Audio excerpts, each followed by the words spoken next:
პირველად შეხედეთ ჩვენთან რა კარგი ამინდია. ცოტა არეული ამინდია, იმიტომ რომ ამ დილით თან წვიმდა, თან ქარი იყო, გუშინაც რაღაცა ცივა, ვერ გაიგებ. აი, ვერ გაიგებ როგორი ამინდია, იმიტომ რომ არ ვიცი და ცოტა არ იყოს. აი, ისა არ მოქმედებს კარგად. რომ დავფიქრდეთ, კარგად არ მოქმედებს.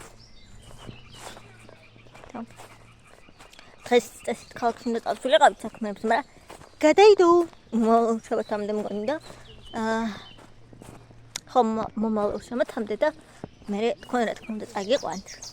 ძალიან ისეთი აქტიური, ინტერესნი ვლოგი იქნება, იმიტომ რომ ძალიან ბევრი საქმე გვაქვს და ავთობად გადავიღებ ყველაფერს. თმარასურად მაგ გაყოფილი. ჩემი პიონები გაიშალნენ. კუკუ, ვენი ამაზე გიშთები. ჩემი უსაყვარლის ყვავილებია ვარდებთან ერთად. მარტო ვარდებს და პიონებს ვაღიარებ. ჯერ მარტო სურნელი აქვთ და მე ეს თავისი ფორმა. ბობსიკაც მოვიდა. ვიყიყინებენ. აი ნახეთ რომელზე. აუ ნახეთ. ყველა კიდე არაა გაშლილი. კიდე რაღაცის თესლი ყრია ყვავილი. ამისა მე მგონია ეს ყრის. ნახეთ. ბაბა მაჭრა ცოტათი. აი Naki. Naki. Naki. Amajora, კაი სუნიაკნი დაიცოდეთ. მოკლედ, ეხა უყურებ ერთ გოგოს ლაივს.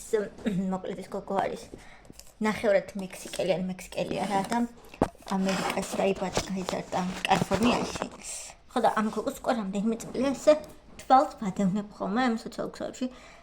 ძალიან მომწონს, ყველაფერს აზიარებს, ძალიან გულღია, აი როგორც ესე ვთქვათ, ძალიან ისეთი lifestyle ვიდეოები აქვს, ვლოგები, მინი ვლოგები და აი სულ ჯეკი ქვია, თუ არ ვწდები, თუ სწორად წარმოვთქვა მაგის სახელს და სულ ესე თავის ცხოვრებაში ყველაფერს ღიად ყვება რა არის, როგორ არის, მოკლედ აჩვენებს მიიღო რელიგია, როგორ მოინათლა ქრისტიანულად, როგორ ატარებს ამ ჯვარს რაღაცა, აი ყველაფერი გააზიარა, როგორ მივიდა ამ გადაწყვეტილებამდე.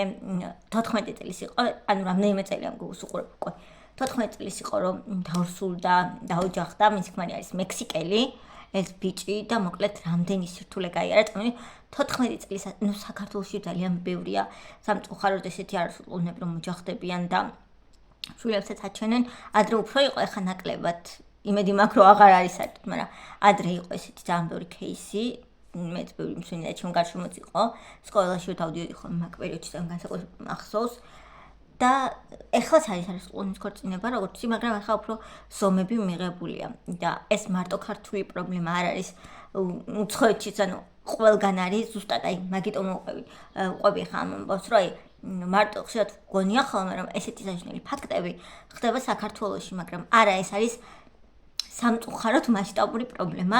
რა თქმა უნდა, იქ უფრო იშვიათად ხდება და იქ უფრო ანუ გოგონები მეტად დამოუკიდებლები არიან და ეხა გეტყვით რატომ ამბობ ამას. და აქ სამწუხაროდ ბევრი ვერ პოულობს შვებას, მაგრამ აი ეს გოგო პირველ შვილზე რომ დაორსულდა 14 წლის ასაკში, გაყვა თავისი შვილის მამას. ეს ბიჭი იყო მექსიკელი, გადავიდნენ მექსიკაში საცხოვრებლად ამ ბიჭის მშობლებთან ერთად ცხოვრობდნენ.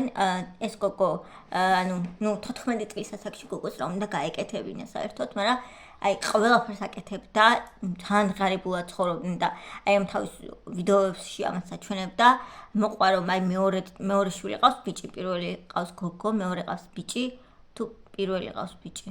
ზუსტად არ მახსოვს ბავშვის ასაკი და ბავშვი რო დაიბადა, ანუ იყო ბიჭი ყავს დაუნის სინდრომიანი და ყვება როგორ რთული იყო მისთვის ეს ყველაფერი.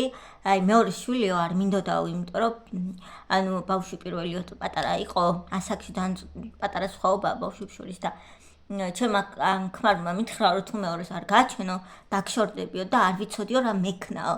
ეს გოგო ყვებოდა და ანუ გავაჩინეო, დავრსულდიო.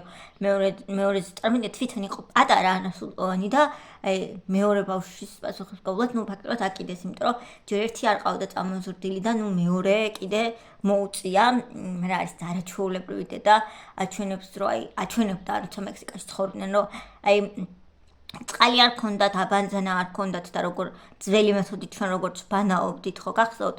აი ხერკეთ კურიშკით როგორ ქვია ქართულად? ანუ წყლის ამოსაღებით ესეთი დიდი ჭიქები რო იყო და მაგითი ჭაჭში რო ბანაობდით, ეგრე როგორ ბანაობთ და ანუ როგორ პირობებში უწევდა ცხოვრება, აი ყვებოდა მექსიკაზე როგორ რთული, ანუ საშიშია, მაგრამ ბევრი რაღაცის გაკეთება როგორ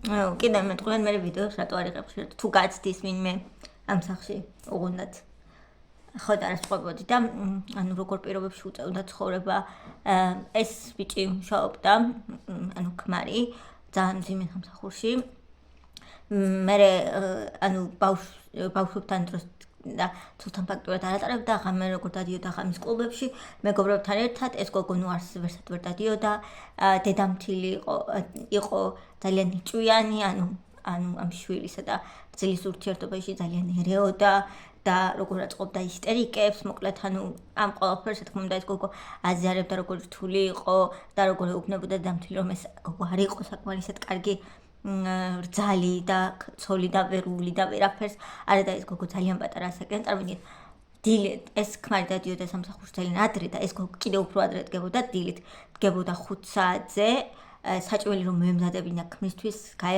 გაეგზავნა ქმარი სამსახურში ბავშვებისთვის მთელი დღე სახლში ფაქტობრივად არსად არ გადიოდა და ამის ფონზე კიდევ ფსიქოლოგიური რაც სტრესი დაემართა ანუ პატარა ასაკი წარმოიდგინეთ ამდენი პასუხისმგებლობის და სტრესის გადატანა მოუწია მეგობრები საერთოდ არ მყავსო ამბობდა აი ვინც მყავდაო ხედავდი როგორ დადიოდნენ წოულებებზეო ასე შემდეგ სწავლას აგრძელებდნენ და არც კი მკითხულობდაო არავინო როგორ ვიყავიო თითქოს ყველა გაქრაო ჩემი ცხოვრებიდანო მერე უკვე როგორღაც ისე აიძულა დალაპარაკებით ქმარი რომ ერთად გადასულიყვნენ ამერიკაში საცხოვრებლად რადგან იქ უკეთესი პირობები იყო უკეთესი სამსახური იქნებოდა და აი შვილისთვის რომელიც იყო აუტიზმის სპექტრში უფრო მეტი ანუ განვითარების საშუალება ექნებოდა ბავშვს და რაც მექსიკაში არ იყო და ნუ დიდი ომის შემდეგ იმიტომ რომ დედამთილი არ უშვებდა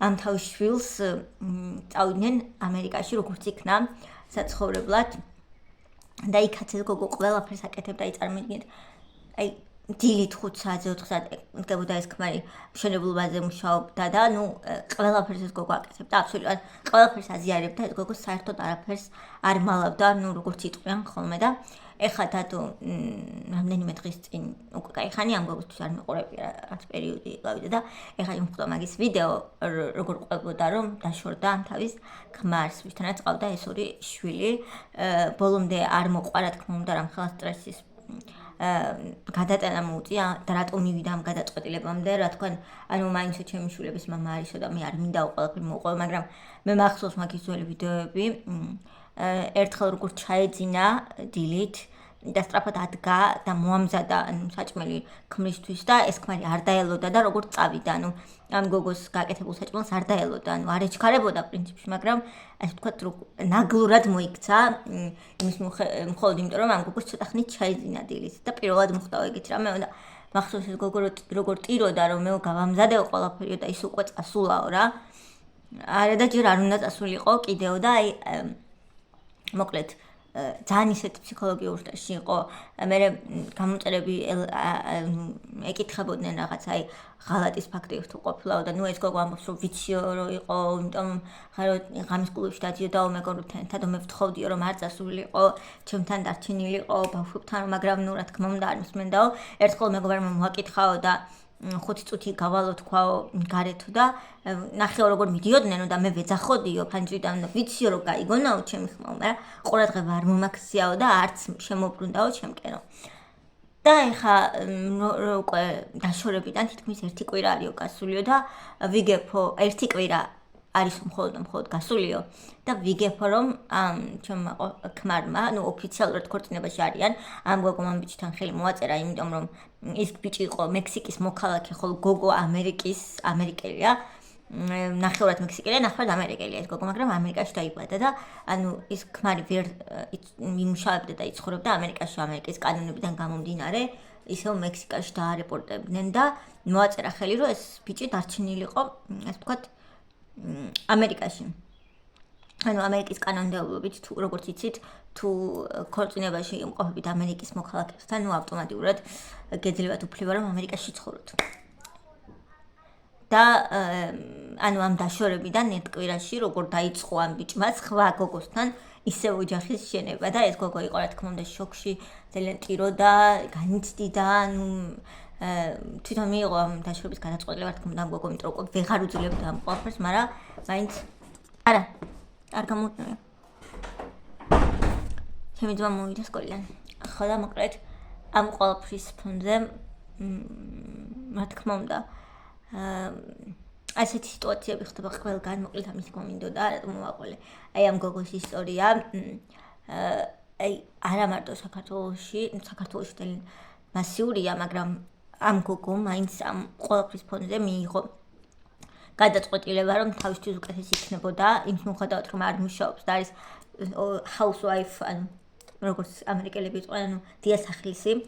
და მით უმეტეს ვერ იმუშავებს, იმიტომ რომ ორი არასრულწლოვანი პატარა ბავშვი ყავს და ერთი მათ შორის აუტისტის სინდრომით და ანუ ხვდებით რომ მას სპეციფიკური ზრუნვა ჭირდება და ანუ ეს გოგო რა თქმა უნდა ამ თემასაც ძალიან ისე ეხებოდა და აზიარებდა რა პრობლემები აქვს და მაგალითად ტრანსპორტით რომ გზავრობდა და ანუ ეს ბავშვი რომ ცოტა პანიკაში იყო ამის გამო და აი ეს ხალხი მექსიკაზე მაგ საუბარი არა ამერიკაზე ამ შემთხვევაში სადაც ხდებოდა ეს ყველაფერი და როგორ ხალხი როგორ ანუ სიტყვებს ეუბნებოდა ამ გოგოს და როგორ უნდა აეხსნა ამ გოგოს ყველასთვის რომ თავის შვილს უბრალოდ ისეთი სიმპტომი აქვს და ამიტომ აქვს ესეთი მოქცევები და მოკლედ ძალიან რთული ცხოვრება გაიარა მოკლედ ამ გოგო ძალიან პატარას ეხლაც პატარაა ხო ეს გოგო არის ძალიან პატარა მგონი თუ არ ვცდები 19 თუ 20 წლის არის ეხლა რაღაც ეგრე და აი ძალიან პატარა ასაკში რამდენი რამის გამოვზა მოუწია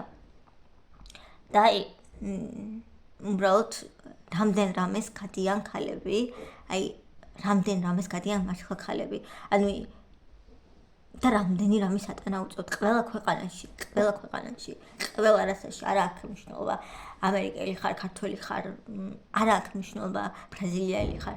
ყველგან ხდება ესეთი რაღაცები, რაც არის ძალიან სამწუხარო და ვისურვებდი, რომ არ ხდებოდეს. და მართლა ამ გოგომ აირჩია საკუთარი თავი, რაც არის ყველაზე სწორი გადაწყვეტილება იმის მიუხედავად, რომ ეხლა კიდევ უფრო რთული იქნება, იმიტომ რომ ეხლა ის ბიჭი იყო მთავარი შემომტანი ფინანსურად ოჯახში და ეხლა უბრალოდ ეს ბიჭი რო არ არის ამ გოგოს ერთადერთი შემოსავალი არის ეს თანხა, რასაც ამ სოციალური ქსელით შოულობს, ან ვიდეოებით, TikTok-ით კონკრეტულად და სხვა და YouTube-ით. TikTok-ი და YouTube-ი აქვს და სხვა შემოსავალი წყარო მას არ აქვს და ნუ კიდე კაი ხანი არ ექნება, რადგან ვერ იმუშავებს ოფიციალურად და ვერ იმუშავებს ისეთ კარგ სამსახურშიც, იმიტომ რომ მას განათლება არ მიუღია. ნუ რატომაც არ მიუღია უკვე მიხვდებოდით მთელი ამ ამბების გამო და მოკლედ ერთი რო ნაადრევად არაფერი არ არის კარგი აი და მეორე რომ ყოველთვის უნდა აირჩიოს აი არ უნდა შეგეშინდეს ადამიანების დაკარგვის უნდა შეგეშინდეს საკუთარი თავის დაკარგვის ეგ არის 100%-იანი მართალი იმიტომ რომ აი ამ გოგოს რაც დაემართა ეგ არის აი არ ვიცი უბრალოდ თუ გაინტერესებთ მე და იცით ინგლისურად და მექსიკო ესპანურად საუბრობს ხოლმე გოგო მაგრამ აი ხამბოლ დროს უფრო ინგლისურად წერს ვიდეოებს თუ იცით ინგლისური და მოусმენთ მაგის ვიდეოებს ძალიან საყვარელი გოგოა ულამაზესი გოგოა აი ძალიან ლამაზი გოგოა და თავიდან დავინახე ამ გოგოს ვიდეოებს პირველად რამდენიმე წლის წინ მქონდა შოკი მეთქი რა ლამაზი გოგოა და როგორ ცხოვრობს თქო აი რამხელა პოტენციალი აქვს ამ გოგო აი ტოპ მოდელები რო არიან ზუსტად ეგეთი გარეგნობის გოგოა ულამაზესი გოგოა რაღაც აი მართლა ლამაზი გოგოა და აი როგორ ძალიან მენანებოდა აი გოგო ყოველთვის აი რანაირად მეთქი ასეთი პატარა ასეთი ლამაზი და ასეთი ცხოვრობს და ამდენი რამის გაკეთება უწევს ასე პატარა ასაკში იყო თქო აი ვიყავი სულ შოკში და თან აღფრთოვანებულიც იმიტომ რომ ამ პატარა ასაკში ასეთი ძალა როგორ იპოვა ანუ ბევრს არა აქვს უფრო დიდ ასაკშიც იმხელა ძალა და უნარი გააკეთოს ეს ყველაფერი რაც იმ გოგომ შეძლო აი მართლა შოკში ვარ აი მართლა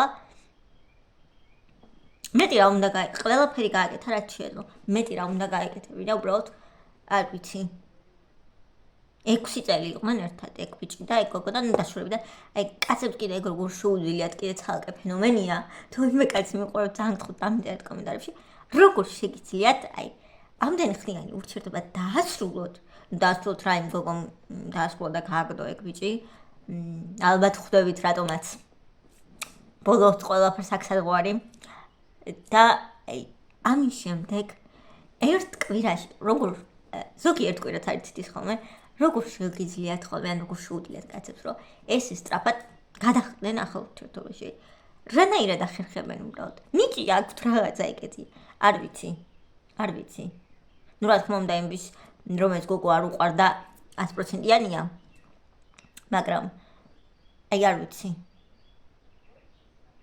უბრალოდ ვარ შოქში და მინდა უბრალოდ რომ ეს ისტორია თქვენთვის გამეზიარებინა თუ უყურებთ ამ გოგოს ნუ თუ გეცნეთ ეს ამბავი რასაც ყვები და უყურებთ ამ გოგოს გეცოდინებათ ვიდეოს ლაპარაკობთ თუ არ უყურებთ რა ვიცი ძალიან საყვარელი გოგოა და აი ძალიან მენანება ხოლმე ეგეთი აი ყველა ქალი ყველა ადამიანი მენანება ეგეთი რაღაცებისთვის აი ეგეთი ტრამვებისთვის ეგეთი აი გონია რომ ყველა იმსახურებს ბედნიერებას და მართლა ყველა იმსახურებს ყველა უნდა იყოს ბედნიერი აი ყველა უნდა იყოს კარგად როგორ მინდა რომ აი ყველა ურთიერთობა იყოს კარგი ყველას მართლა ერთმანეთი უყვარდეს ვინც ქორწინება და კონდეთ ბედნიერი ქორწინება ბოლომდე და აი ყველაფერი იყოს რაღაცა ძალიან მინდა ხოლმე რომ ყველაფერი იყოს ყველასთვის კარგად ძალიან მინდა რაღაცა არავინ არ მენანება ხა ვიტირებ არავინ არ მენა აი ყველა მენანება ხოლმე ეგეთი რაღაცების აი არავინ არ მემეტება ეგეთი რამისთვის აი ცუდი ცხოვრებისთვის არავინ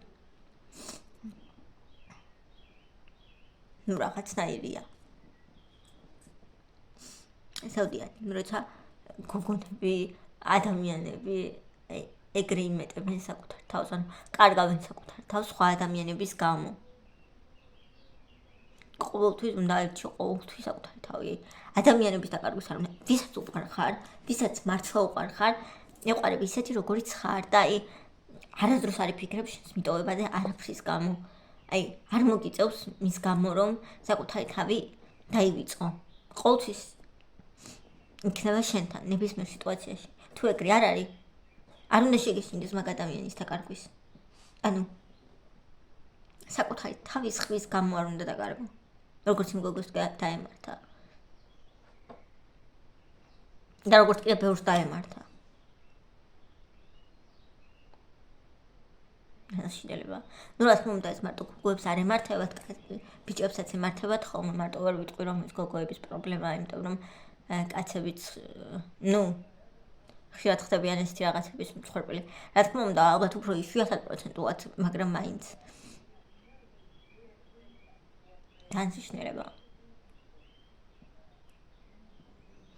თქვენ რა სიტყვით დამიწერეთ კომენტარებში ძალიან მაინტერესებს თქვენი აზრი ამ ამბავთან დაკავშირებით კიდევ ბევრი დეტალი ახლა მე მანდ რაც ვერ გადმოვეცი მაგრამ საერთოდ ალბათ მოხდებოდით რისი ანუ რაც დევს ამ ყველაფერში და ეს გოგო თუ გაინტერესებთ ვინ არის დამიწერეთ და ლინკს ჩავაკრებ მაგის TikTok-ის რამ მაგრამ ალბათ ბევრს გეცოდინებათ ეგ გოგო იმიტომ რომ ძალიან ისეთია ხა ამ ბოლო დროს მთმეტეს აი შანსი არის რომ მაგის თუ უყურებთ უცხოურ კონტენტს მე მთლიანად უცხოურ კონტენტს უყურებ ხოლმე ეს გოგო უჭველი გეცოდინებათ ნახეთ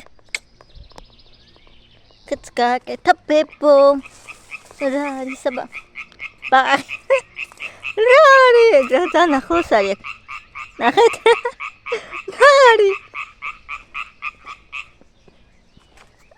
ნახეთ აი ეს თოკები გაჩვენებთ ხაი ნახეთ რა მხელა ყველა არის ერთი სიმაღლის ამით გადაჭრას ნერვები უნდა არ თქვათ მე ვიაჭებს აი მე ნახეთ და აქ არის სკიტრები ამაზე ზევით ესე აბა ეს სკიტრი აბა ბოლომდე და ესე იქნება ეს სკიტრები მე გაჩვენებთ ესე ჩამოკონჭალებულების და მარტივი მოსაკრეფი და მოსაწყვეტი იქნება ნახეთ რამდენია და რა ლამაზია არა მართლა ამით გამოიყურება აი აქაც არის ნახეთ ნუ ახლა ამ ყველაფერს რამდენი შრომა ჭირდება არის კითხოთ უამრავი ძალიან ბევრი ახლა დღეს სასუქს დაყრიან აქ სასუქი უნდათ ამგენს ახლა და მე პომინდრებით უნდა დარგო მაგრამ პომინდრებს არ დარგავენ არ ვიცი აი კი ადგილი აქ არ არის არაფერი სად ამას თუ დაბარავენ არ ვიცი, მაგრამ აქ თხილია და ეს თხილი შირას დარგავ არაფერი არ იხარებს. ხო იცი დეგა. თუ რამე დაბარავ ჩრდილში არ გაიხარებს. კეთნახოთ რა ხდება. ჩემი კონჭიალა არ მომყვება რა როგორ მოხდა. ბობი რო არ მომყვება ნახეთ. ნაჭმარია და ვერ გადახვალ. ამ ბილიკს თუ არ გავყვები. ეს შეიძლება ვიღაცას ეგონოს ძროხის ნაქნავი, მაგრამ სინამდვილეში ეს არის თხუნელების თუ რაღაცა შეგნით რო არიან მიწაში. აი მაგისი ამოთხრილი აქთან ამოდიან. რა ქვია მაგას თხუნელა? ანუ მიწაში რო ცხოვრობენ რო თხრიან. მაგის გაკეთებულია ისინი. ნაქნავი არ გეგონოთ. აი ეგ. კიდე ამათაც გაუკეთეს უკვე გაჩვენებთ. უკეთ. აი ყვახები წინასთან შედარებით როგორ გაიზარდნენ. ხო და აი ეს აქვთ ყვახებს მიწა. ასეთი. ეს ჩვენი ძველი სახლი. ჩვენი ბებია და ბაბა ძველი სახლია. თავიდან როცა ბაბამბებია მოიყვანა, წარმოიდგინეთ რომ ამ სახლში ცხოვრობდნენ. ხო, ანუ მაშინ არ ქონდათ ესეთი. ეს სახლი მე ააშენეს. აი ეს სახლი სადაც ცხოვრობთ. ნახეთ ეს მე ააშენეს. ხო და ესე დანგრეულად არ გამოიყურებოდა რა თქმა უნდა, მაგრამ მაინც აი აქ ჰავა ეს ყვახი ყველა. ეგ და იქ თავსახურზე გაიზრდება, ყველა მე გაჩვენებ. ძველ გამომწერებს კი გეცოდინებათ, მაგრამ ეს ამას ბაბა კედავს ხოლმე, იმიტომ რომ აქ რაღაც იმის ინახავს და ზოგჯერ იკარგება ხოლმე ეგ რაღაცები მე და აქ არის მასალები. კიდევ ესეთი ისინი რა ქვია. მისი ბოსტნეულის და რაღაცების და ეს რაღაცები რა. ეს ყოველდღე არ იყენებთ, ან მაგალითად აი ეს არის აქ ვერ შეხვალთ, იმიტომ რომ ჯატეხილია. აცებს ხოდნა იყო, აქ ის არის კიდე საცელავი და ეგეთი რაღაცების ყოველდღე არ იყენებთ. სოფლის რაღაცები რა. ქაკ. ეს მეორე ჩვენი მეორე ეზო. აქ აკაპირებენ მგონი პარმიტრის დარგვას. კარაფერი არა ჯერ დარგული. აი ეს არის ძალიან გემრიელი მსხალი, რა ქვია იმას. აი ეს ყვითელი მსხლები როა გარედან სხვანაირები, აი ეგ არის. აქ შიშაც არის, იმის შემთხვევისთვის თუ დაგჭირდება, მაგრამ რა ვიცი. რამდენი წელია შიშეს აქ დევს და არ დაგჭირებია. ძალიან გამონგრეულია ქაურობა, მაგრამ მარტო სათავსოდ ვიყენებთ ახლა. აი ესეთი ძველებური სახლი იყო, ახლა კარგად რო გაჩვენეთ. ესეთი ძველებური სახლი იყო. და რა შეძახიან ეს სახლებს. ხო.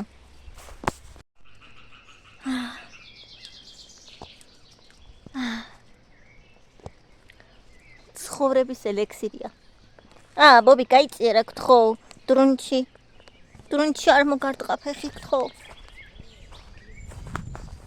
გინდა სენ დაგაკმოსინო ყვავილები. არა, ალერგია არ მისცეს. ალერგია რომ მოგცეს გოგო? ჩემო გოგო, უაი იმედი დასულა გალოყვალ ხალდე?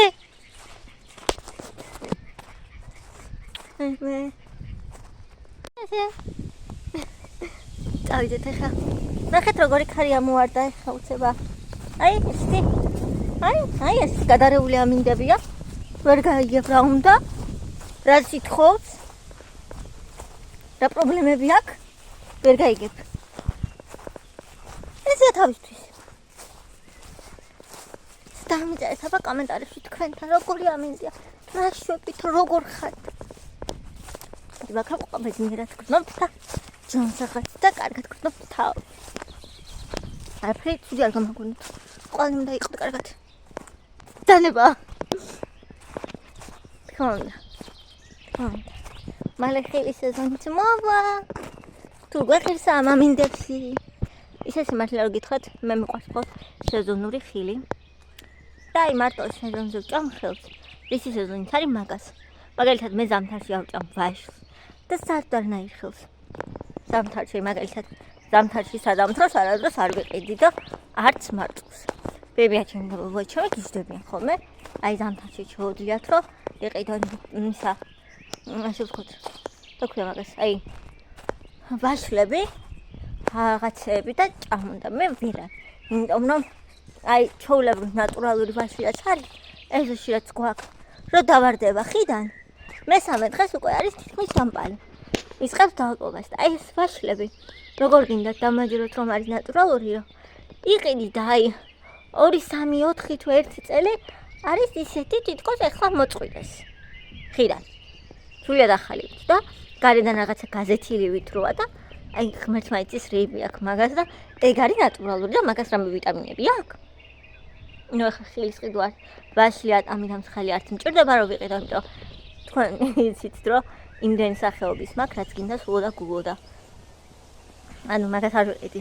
ზამთარში ძალიანაც მიყვარს, მაგრამ არ მჯერა რომ ნატურალურია და ვერ შევჭამ მაგას ვერაფრით. არ ვიცი. ნუ რა თქმა უნდა ახლა მაინც ბაზარში კი ვყიდულობთ, მაგრამ მაგალითად მე მაინც გონია რომ აი ხილი და ბოსტნეული უნდა იყიდო ბაზარში. აი რაღაცა არ მესმის ხოლმე იმ ადამიანების იმაში რომ გითხრათ, აი ხილთა ბოსტნეული მაინც და მაინც აი დიდ სუპერმარკეტებში ვყიდულობენ, იმიტომ რომ აი არ ვიცი. ასე გონია რომ აი ხილი და ბოსტნეული ეს სეზონზე განსაკუთრებით ზაფხულში არის ის კარგი ბაზარში რო იყიდე. თუ მაინც და მაინც რაღაც სვეწყურად არ გინდა შოფუთული რაღაცნაირად იყიდო დიდ სუპერმარკეტში, მაგრამ არის რაღაცები რაც სუპერმარკეტში უნდა იყიდო და მაგალითად ბაზარში არ ვიყიდიდი, მაგრამ აი ხილი და ბოსტნეული არის მემეზეთ ბაზრის. ეხლა მაგალითად ახლა ზუგდიდში ბაზარი რაც არის, ეგ მარაგდება, აი აქ მაგალითად ჩვენი კიტრი, ჩვენი პამიდორი, ჩვენი ბებიაჭენა, რობოჩემი აბარებენ ყველა მეზობელი ჩვენ გარშემო და იქ უმეტეს ნაწილი რაც იყიდება ახლა კიტრი, ბოსტნეული და ხილი და მწვანილები ბაზარში არის ეგრე სოფლიდან ჩატანილი. ჩვენ მეზობლები აბარებენ, ჩვენ ვაბარებთ, ანუ ვიცი რაც არის და სუპერმარკეტში უმეტესად არის ალბათ იმპორტირებული. ეგეთი რამეები.